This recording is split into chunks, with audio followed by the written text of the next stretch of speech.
The history of the Reno-Sparks chapter of Assistance League began in 1976. That's when a group of interested community members got together to discuss the possibility of maybe establishing a chapter of Assistance League in the Reno-Sparks area. And they elected a steering committee that was going to petition National Assistance League about doing it. And by 1977, National felt that there was sufficient interest in this area for a chapter of National Assistance League. And these interested community leaders were granted guild status. They became the Reno-Sparks Guild. Now, being a guild of National Assistance League is like being on probation.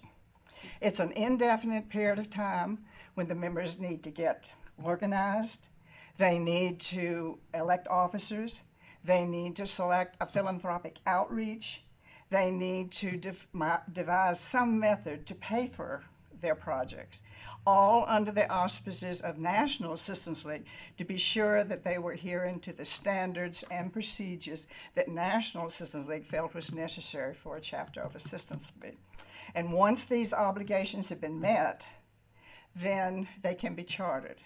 And so in the spring of 1981, the Reno-Sparks chapter of Assistance League was chartered as the 68th chapter of National Assistance League. Now, during their time as a guild, they had selected service to seniors as their philanthropic outreach. And they had established when the senior center opened up on 9th and Sutro, they pretty much aligned themselves with the senior service center. They started holding their meetings there. They opened a consignment shop, the Senior Sampler. That was our first philanthropic project in space that was allocated to us by the senior service center. And in the fall of 1981, they voted to start a food pantry. Again, this was a suggestion from the senior center, and they gave us space to operate. And so at this point then we had two philanthropic projects. And they were well received, but in a few years the members decided that they would like to devise a program that would benefit other age groups. And so in 1984 they started Operation School Bell, which would clothe elementary school age children, and we did this in cooperation with Mervyn's department store. The children, they supplied the clothing. But by this time, we were starting to have some issues. Number one, the membership had grown to over 50. And they were meeting in the multipurpose room at the senior center, which meant we had to set up, have our meeting, reconfigure the room in time for lunch. And if they had anything else going, or we had an expanded program, then we had to look for someplace else to hold our meetings, usually a church, St. John's Presbyterian over on Plum Lane for one.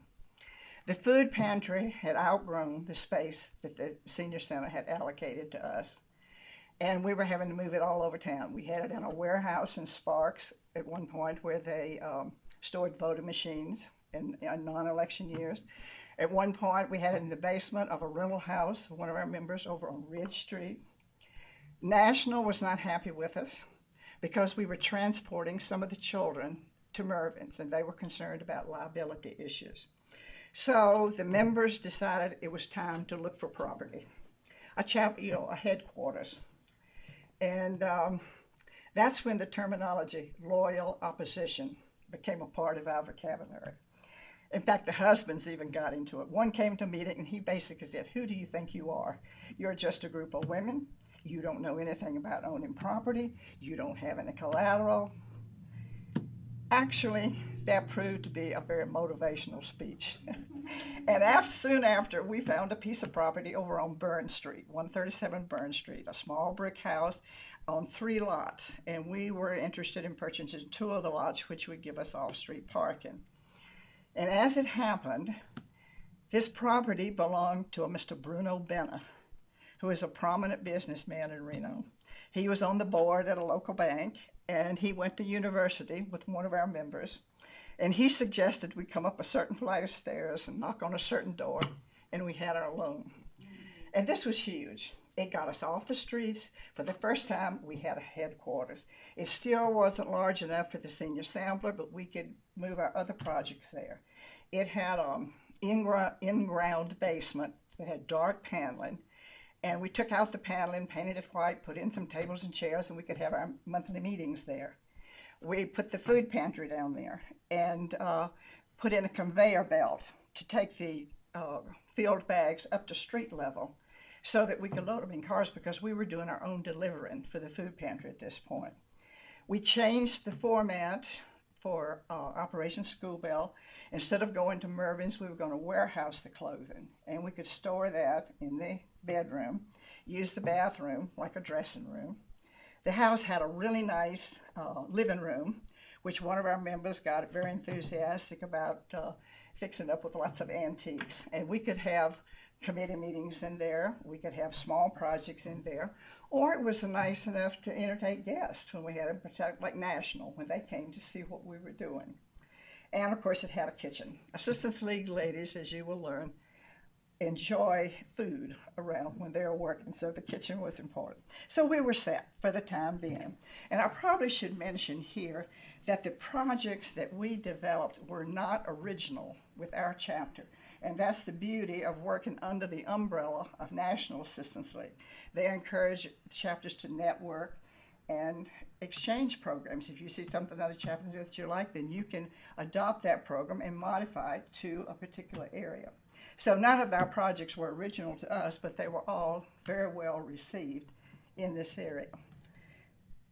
To this point, we had paid for all of our projects by relying on grants, foundations. We had the Hawkins Foundation and the E.L. Cord Foundation, which supported us from the very beginning, and later on the Redfield Foundation.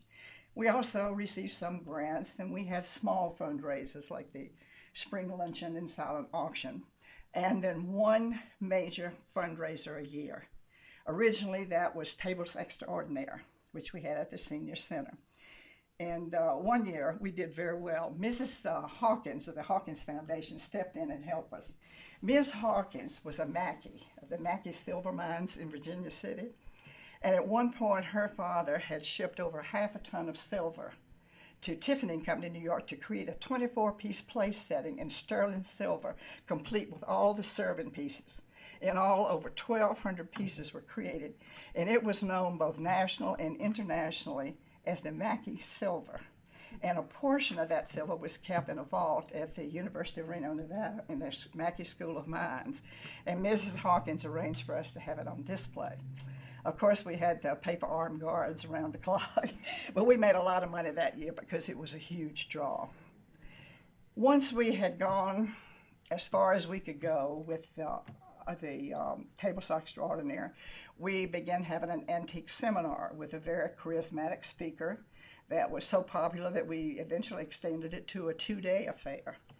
But we were growing, the demand for our projects were growing, we were adding new programs, and so the members felt that they needed a monthly income rather than relying on just this once a year infusion of cash. So in 1993, they voted to open a thrift store. I think they called it a resale shop to start with, which we did in a strip mall over on the corner of Wells Avenue and I don't know what the cross street is, but anyway, on Wells Avenue there. And from the beginning, we insisted that it be clean, well organized, good quality clothing, and it smelled good. And early on, we got the reputation of being the Nordstroms of thrift stores. But before long, because of our continued growth and success, we realized we had outgrown Burn Street, and it was time to go shopping for property once again. This time, by selling Burn Street, we would have collateral. We had a better idea of what we needed for a chapter house. For example, something like a warehouse rather than a residential structure. And we wanted it to be in an area that had as much foot traffic as possible. And so in 1997, they purchased 1701 Vassar Street, which is the location that we have our chapter house now. With some minor modifications, we were able to relocate the thrift store there. We had an expanded area for Operation School Bell. We changed the format for the food pantry because demand had reached the point that we just couldn't deliver that many bags. So the idea was we would pack the bags, take them to the senior center, and they would disperse them to pre-screened recipients of fare. And we had room for our meetings, our executive offices, and so forth, and room to grow, which was very important. But again, we were, I guess you might say, a victim of our own success because by 2010, the demand for Operation Scoop L had reached 1,500, 2,000 children. That takes a lot of space to store that many clothes, and sizing was a problem. So we elected to change the format and to align ourselves once again with a department store. This time they chose Walmart. And that opened up space to expand the intake area for the thrift store. And also by enlarging that, we could move the senior sampler from the Senior Citizen Center to 1701 Vassar Street. And for the first time, we had all of our projects under one roof. And this was very beneficial for them because of the increase in foot traffic. Their proceeds have grown every year. And that pretty much brings us up to today. To now we have over 300 members. We have a budget of over $1 million.